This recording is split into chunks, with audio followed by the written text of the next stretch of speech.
When I entered the elevator and hovered my hand over the button of the fourth floor, part of me was nervous.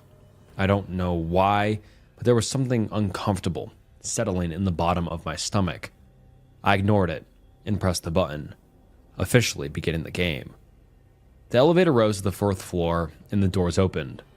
No one entered, and I breathed a sigh of relief.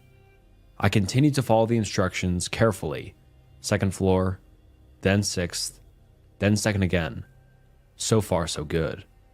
I pressed the 10th and my stomach dropped as the elevator lurched upward.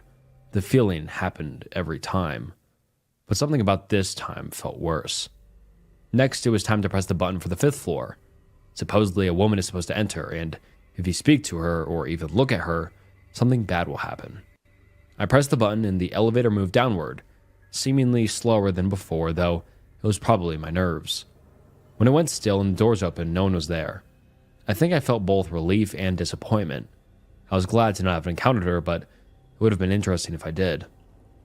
I waited for the doors to close, but right before they did, I heard the thumps of light footsteps rapidly approaching the elevator. A woman practically ran into the elevator, and it was clear she was trying to get in before the doors closed. I think at that point, I had totally forgotten the rules. I didn't say anything to her, but I did look at her.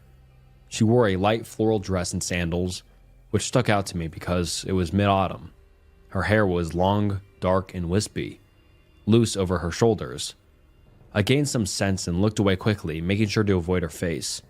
I didn't get a glimpse of it, and hoped that the few seconds I did look wouldn't ruin things. I quickly pressed the final button, for the 1st floor. Supposedly, if the elevator goes down to the 1st, you failed. But if it goes to the 10th, that means you entered the other dimension. Unfortunately, the elevator lowered, taking me to the 1st floor. Though I expected it, it was a bit disappointing. I left the elevator without looking back as instructed, and headed for the stairs to call it a night. Something was weighing on me, though, as I walked. I wasn't sure when it was okay to look behind me, but as I approached the doors to the stairs, I felt like if I didn't look back right then and there, I'd die. It sounds crazy, but I swear that's what it felt like. I glanced behind me, and to my confusion, the elevator doors remained open, despite usually being closed and already moving again by now. The woman remained inside the elevator looking at me. She wasn't standing creepily, though.